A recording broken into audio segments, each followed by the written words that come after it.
श्री राम जय जय राम। श्री राम जय जय राम। श्री राम जय जय राम। सच्चिदानंद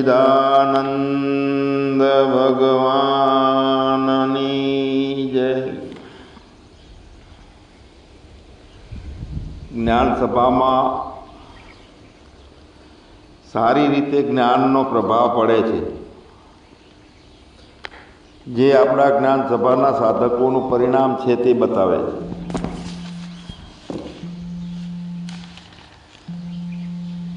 લાગે આપણને કે બગાવું ખાતા પતાવું આ થઈ ગયું, પણ ના, પરિપક્વ પ્રારબ્ધ આપણું હોય છે ત્યારે જ આ બધું મળે છે આપણને. પહેલાં બધું હતું, પણ અત્યારે પ્રભાવથી જે અંતરના પડદા ચીરણા, એટલે જે હતું એનું અત્યારે જણાયું એવું લાગ્યું આપણને. બાકી પ્રગટ નવો નથી થયો કોઈ અત્યારે પરમાત્મા, તો એ જ પ્રગટ થયો છે. પહેલાં હતો પણ ખ્યાલ નહોતો, વચ્ચે જીવ ભાવ પડેલો હતો આપણને. તો સરસ વાત કરી ભાઈએ કે વિખૂટો ના પાડે તે ગુરુ, અને વિખૂટો પોતે પડે નહીં તે ગુરુ, એવો ગુરુ જોઈએ આપણે. નોખા ભેદ ઊભા રહે શિષ્ય ગુરુના, તો તે ગુરુ પદ ના મળે આપણને અનુભવ. એટલે ભગવાન આપણું જ્ઞાન સભાનું પરિણામ હતું, એટલે પૂર્ણ રીતે વિવેકપૂર્ણ જાગૃતિ થઈ છે આપણી. આપણને લાગે છે કે હું પ્રગટ છું, હવે ખાલીપણું બહુ થઈ ગયું, બધું જગત આની અંદરથી નીકળી ગયું છે, કારણ કે ભ્રાંતિથી પકડ્યું હતું. પણ સાથે સાથે ઓમ પૂર્ણમદ પૂર્ણમિદમ પૂર્ણાત પૂર્ણમુદચ્યતે પૂર્ણસ્ય પૂર્ણમાદાય પૂર્ણમેવાવશિષ્યતે. ફક્ત ખાલી થઈ ગયો છું એમ નહીં, સાથે સાથે હું પૂર્ણ ભરાઈ ગયો છું હું મારાથી. હવે કોઈ અંદર જગ્યા નથી કે બહારનો પેસી શકે અને કોઈ સંગ થઈ શકે એની અંદર.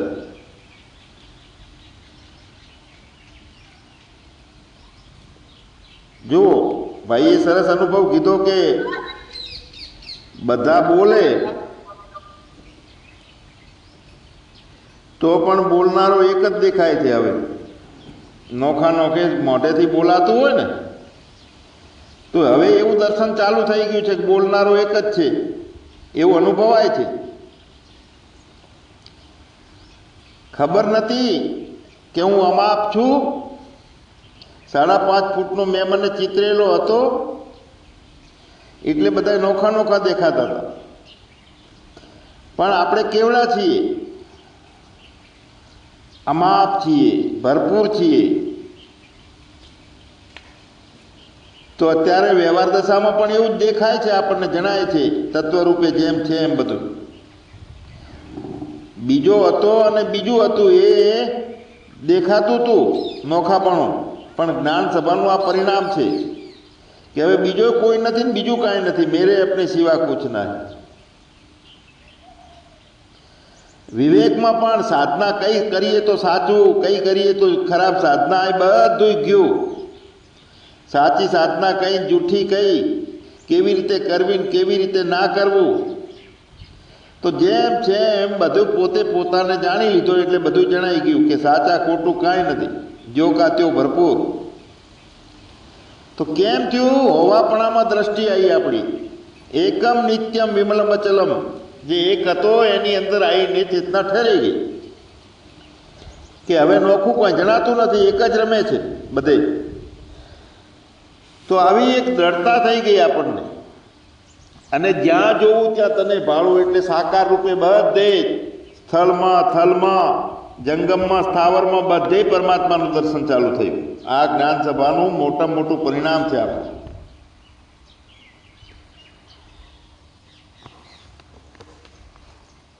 તો મૂળ માયાના કારણે આપણને નોખું નોખું જણાતું હતું, માયાના કારણે આસક્તિઓ થતી હતી. માયાના કારણે કદાચ ક્યાંક ક્યાંક આનંદ વધતો હતો ને ઘટતો હતો, ફેરફાર થતો હતો. પણ માયાને જાણાઈ ગઈ, પોતાને જાણ્યા એટલે બધું જાણાઈ ગયું, એટલે એકદમ સ્થિરતા, પોતાની વૃત્તિઓ બ્રહ્માકાર રહી ગઈ. તો વ્યુત્થાનમાં જે કાંઈ ઈચ્છાઓ થાય છે તેને આસક્તિ કહેવાય કે નહીં? જ્ઞાની જ્ઞાનમાં તદ્રુપ છે અને છતાં કોઈ ઈચ્છા થાય, વિચાર થાય, સંકલ્પ થાય તો એ ના થવો જોઈએ તો થાય. તો અહીંયા આસક્તિ બે પ્રકારની કીધી છે. એક વંદનીય આસક્તિ, પરમાત્મા જોડે સતત જોડી રાખે અને એ પ્રમાણે જે કંઈ જ્ઞાન સભામાં આપણે સાંભળીએ છીએ, બોલીએ છીએ, શરીરને સ્વસ્થ રાખવાનો ખ્યાલ રાખીએ છીએ, ખાવા પીવામાં ખ્યાલ રાખીએ છીએ, તો આ આસક્તિ નથી. પોતાનાથી વિક્ષેપ ના ઊભો થાય અને પોતાનું ભજન કાયમ રહે એટલા માટે જે કંઈ કરવામાં આવે છે તે વંદનીય આસક્તિ છે, એક નિંદનીય છે. જગતના ભાવોમાં રમે, સતત અહંકાર એમાં રમવા માંડે, પોતાને ભૂલાઈ જાય, તો આ પ્રકારની વાસનાયુક્ત આસક્તિ છે તે નિંદનીય છે. તો નિંદનીય આસક્તિ બધી જેટલી છે એ અજ્ઞાનીઓની છે, અને વંદનીય આસક્તિ છે બધી જ્ઞાનીઓની છે. આસક્તિનો મતલબ એવો નથી કે ખરાબ. આસક્તિ એટલે પોતાનો જીવન જીવવા માટેની એક રસમ છે. તો અજ્ઞાનીઓને જગતના ભાવોમાં સારું લાગે છે, જે કંઈ દ્રશ્ય પદાર્થો ઇન્દ્રિયોથી ભોગવવાનું આવે છે એ સારું લાગે છે. પણ જેની ગાડી ન્યુટ્રલ ગેરમાં થઈ ગઈ છે તો સહજ પૂર્ણાઓ એને થાય છે, પ્રારબ્ધને આધીન થાય છે, પોતાનું ભજન વધારવાને આધીન પણ કંઈ થાય છે.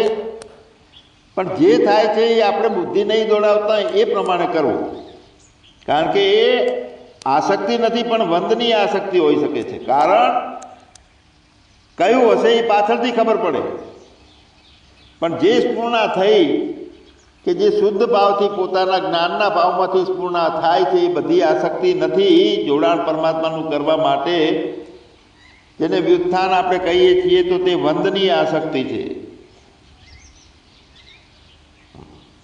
પોતાના જ્ઞાનથી શૂન્ય હું દેહ છું એવા અસત્ય વસ્તુઓથી ઉત્પન્ન અને વારંવાર સંસારમાં દ્રઢપણે આપણને સ્થિત રાખે છે. પણ જ્યાં આત્મતત્વનું જ્ઞાન નથી તે નિંદનીય છે. પણ જો પોતાના જ્ઞાન દ્વારા યથાર્થ વિવેકથી ઉત્પન્ન થાય સ્ફૂર્ણા, કે જેમાં નવા જન્મો બાંધવાનું કારણ નથી, કોઈ પાપ પુણ્યનો હેતુ નથી આવતો, ન્યુટ્રલ ગિયરમાં સદાય ગાડી રહે છે, તો પોતાના જ્ઞાન દ્વારા જે કંઈ યથાર્થ વિવેકથી ઉત્પન્ન થાય છે તે આસક્તિ છે, તે વંદનીય છે. અને આ આસક્તિનો પ્રભાવ છે આપણા જીવનમાં. નથી કહેતા ત્રિવેણીના તીરે રે સુરતા તો લહેરું લે છે. તો જ્ઞાનીને સુરતાઓ લહેરું ના હાલે, હાલે શું કેમ ના હાલે? પણ એના બીજ રોપાતો નથી, કારણ કે એનો અહંકાર છે ને, બીજ બળી ગયું હોય તો બીજ અંકુરિત ના થાય, એમ અહંકાર ખતમ થઈ ગયો છે અંદરથી.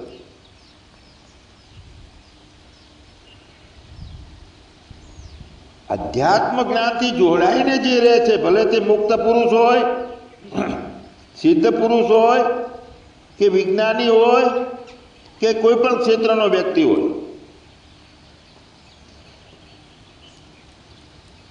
તે પોતાની વંદનીય આસક્તિના પ્રભાવમાં જીવન જીવે છે. એની સુગંધ બાજુમાં બીજો બેઠો હોય ને તોય મળે છે, એને પ્રેરણા મળે છે.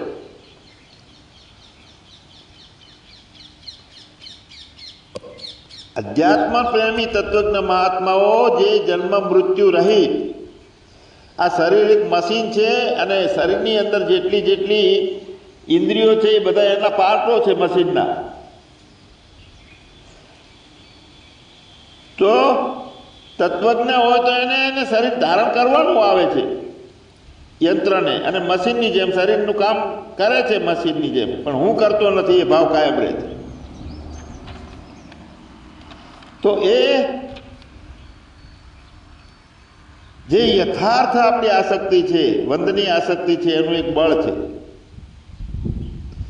પણ નિંદનીય આસક્તિ જે છે એની સાથે મન વશ થઈ ગયેલું હોય છે. એમાં વિષય ભોગમાં ફોગટ પોતાને સુંદર છું, મારે મહાન છું, મારે સત્તાધારી છું, આવા એ કલ્પનાઓમાં રમવાનું થાય છે. એ તૂટી પડે વ્યક્તિ જીવનથી.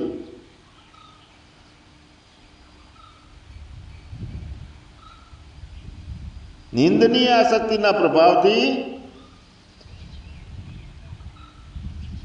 કોઈ કચરો જે કાંઈ ઊભો થયો છે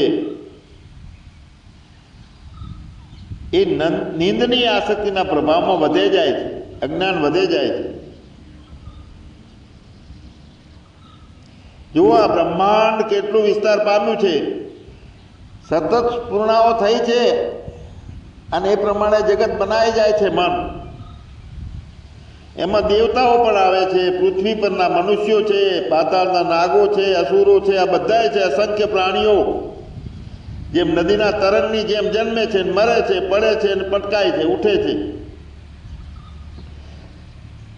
તો આ નિંદનીય આસક્તિનો પ્રભાવ છે, એનો ચમત્કાર છે. અજ્ઞાનથી બધું અજ્ઞાન ઊભું થયું છે.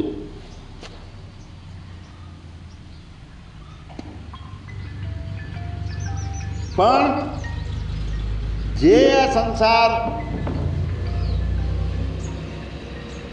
નું નાટક ઊભું કર્યું છે એને પાર કરીને પેલી બાજુ રહે છે, અને છતાંય કર્મોથી જે કાંઈ આપણને શાસ્ત્રોએ કીધું છે, નિંદા નથી કરી શાસ્ત્રોએ, અને જે જરૂરી છે એ વાતોમાં જીવન જીવાય છે, તો એને ફરી ફરીને જન્મ મરણ રહેતો નથી. હવે ભગવાન આપણું પોતાનું શૂન્યની જેમ, આકાશની જેમ, કે જ્યાં વાદળા વગરનું આકાશ હોય, આવું આપણું સ્વરૂપ છે. એની અંદરથી મનની એક ભૂમિકા આવી ગઈ છે કે જેનાથી બધી આસક્તિઓ ઉત્પન્ન થાય છે. તો મનની આસક્તિ રૂપી રંગ દ્વારા સંકલ્પપૂર્વક જે આ જગતરૂપી ચિત્રો બનાવવામાં આવ્યા,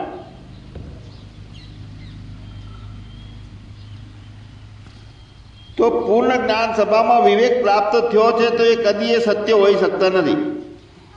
મનને મનન કર્યું, જગત ઊભું કર્યું, અને જગતરૂપી ચિત્રની અંદર આપણે કાયમ ફરીએ છીએ, દોડીએ છીએ, રમીએ છીએ, કૂદીએ છીએ. પણ હમણાં ભાઈ કહેતા હતા કે કેટલા બધા બચી ગયા આમાંથી. ભેળસેળમાં રમતા હતા, એના બદલે હવે તો એવું લાગે છે કે બધે બોલનારા ભલે નોખો નોખો મોઢો હોય, પણ હું એક જ છું એવું લાગે છે.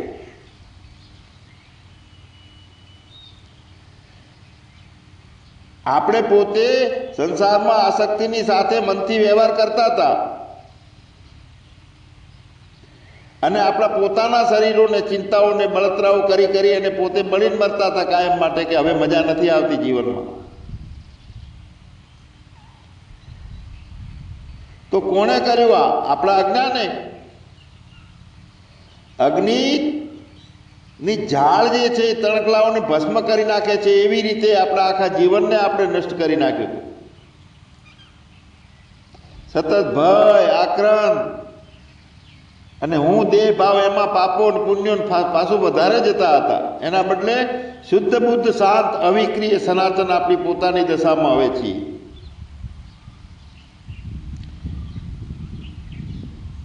સમુદ્રના કિનારાની રેતો કેટલી, એના દાણા કેટલા, તો અગણિત છે,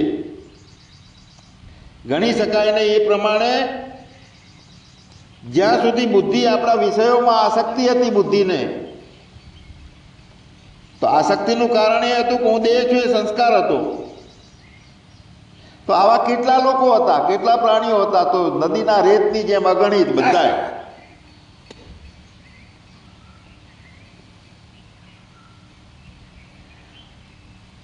તો વિષયમાં આસક્તિ થયેલી ચિત્તના પ્રભાવવાળા આપણે પોતે દુઃખોના કારણે આપણે પોતાના જીવનને ક્ષીણ કરી નાખતા હતા. અને આ ધગધગતો નરકનો અગ્નિ હોય ને, અને આપણને બાળતો હતો, જીવનમાં કોઈ કળ નથી, એમાંથી ઠર્યા છીએ. આ એક જ્ઞાન સભાનું પરિણામ છે.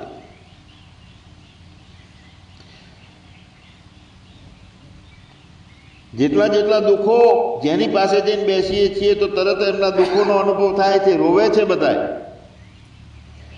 તો વિષયમાં આસક્ત થયેલા ચિત્તનો પ્રભાવ છે આપણો પોતાનો, કે આપણે દુઃખી થઈ શકીએ. બાકી કોઈ દુનિયાની તાકાત નથી આપણને કોઈ દુઃખ આપી શકે. મોહ પડ્યો છે, મારા તારાનો ભાવ પડ્યો છે. આ પૈસો, આ જગત, આ મારા સંબંધીઓ, આ બધું સાચું લાગે છે.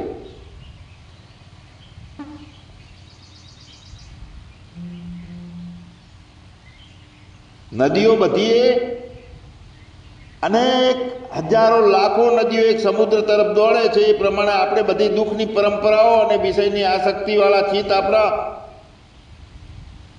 એ મોહ અને મમતામાં આપણી ઈચ્છાઓ બધી એવો મોટો સમુદ્ર ભરાઈ ગયો છે માયાનો.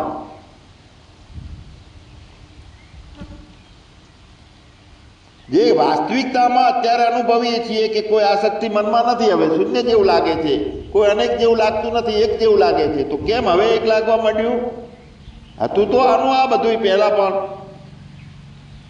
તો બધી રીતે શાંત, શુદ્ધ, બુદ્ધ, નિર્મળ આકાશ જેવી આપણું પોતાનું જે સ્વરૂપ છે એનું આપણે દર્શન કર્યું છે, કે જે પહેલાં અજ્ઞાનના કારણે આપણને દર્શન થતું નહોતું.